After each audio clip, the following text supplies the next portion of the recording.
সকালবেলা ঘুম থেকে উঠে মেয়েকে নিয়ে চলে যাচ্ছি স্কুলে। এখন সকাল টাইম 7:30। বিছানাটাও তুলি নাই, নাস্তাও করি নাই, আর আজকে নাস্তাও কিছু বানাই নাই। শরীরটা ভালো নেই, আসলে ভালো লাগতেছে না।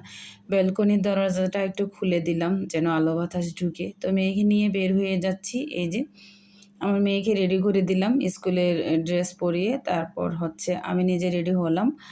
আর এখন আমরা স্কুলে চলে যাচ্ছি। মেয়েকে দিয়ে আমি চলে আসব। আর এদিকে দেখেন আমাদের লিফটটাও কিন্তু এখনও চালু করে নাই, কারণ লিফট চালু করে 8:30টার দিকে, আর আমরা এখন বের হচ্ছি 7:30।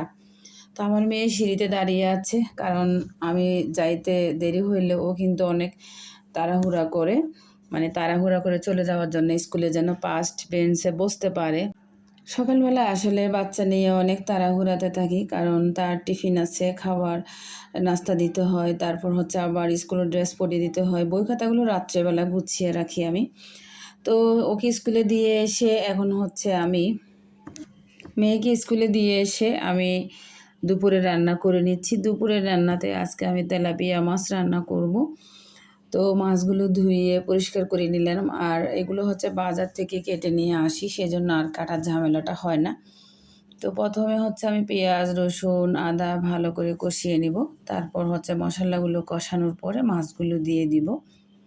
রেগুলার যে রান্নাগুলো করি ঠিক সেভাবে আমি রান্নাটা করতেছি। আমি কিন্তু এখানে কোনো রেসিপি শেয়ার করছি না। আমি জাস্ট আমার ব্লগ ভিডিওতে সারাদিন আমি কি করি এগুলাই আপনাদের সাথে শেয়ার করছি। তো মাছ রান্না করার জন্য এখানে মরিচের গুঁড়া, হলুদের গুঁড়া, ধনিয়ার গুঁড়া, জিরার গুঁড়া, লবণ সব কিছু দিয়ে দিলাম। এখন এগুলো কষানোর পরে আমি মাছগুলো দিয়ে দিব। মশলাগুলো যেন পুড়ে না যায় সেজন্য সামান্য একটু পানি দিলাম। মশলা কষানোর সময় সামান্য একটু পানি দিলে ভালো, মশলাগুলো কিন্তু পুড়ে যায় না। তো মশলা কষানোর পরে এখন আমি মাছগুলো দিয়ে দিলাম। আর তেলাপিয়া মাছ কিন্তু আমার কাছে ভুনা খেতে বেশি মজা লাগে, আবার ডুবো তেলে ফ্রাই করলেও কিন্তু মজা লাগে।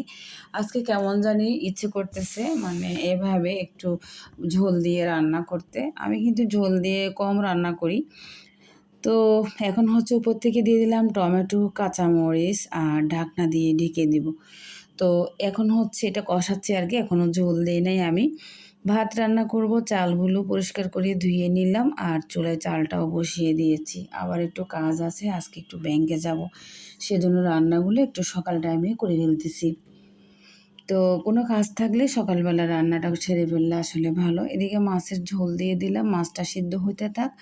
আর এদিকে আমার ভাতটাও কিন্তু রান্না করা হয়ে যাচ্ছে।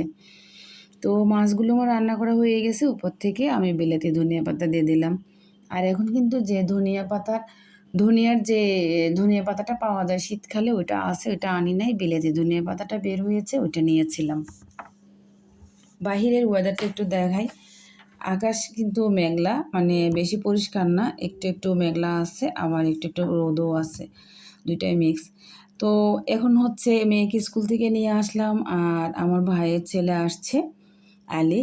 ও নাকি খিদে লাগছে, কিছু খাবে, তো ওর জন্য চিপস বাজি করলাম, রসুনের চিপস বেঁধে দিলাম, ও খাইলো। তারপর দুপুরের খাবার খাই নাই। এখন চলে যাচ্ছি বোনকে নিয়ে ব্যাংকে। আমার মেয়েকে রেখে যাচ্ছি, ওকে নিয়ে যাচ্ছি না। রিক্সায় উঠেছি, আর রিক্সাওয়ালায় মাথা ব্যথা করে দিচ্ছে আমার। এত কথা বলে আর গান গাইতেছে, মানা করার পরও সে শুনে না। আর আজকে বাজারে একটা নতুন ফল দেখলাম, এটার নামটা কি আমি জানি না, আপনারা জানলে কমেন্টে জানাবেন। আল্লাহ হাফিজ।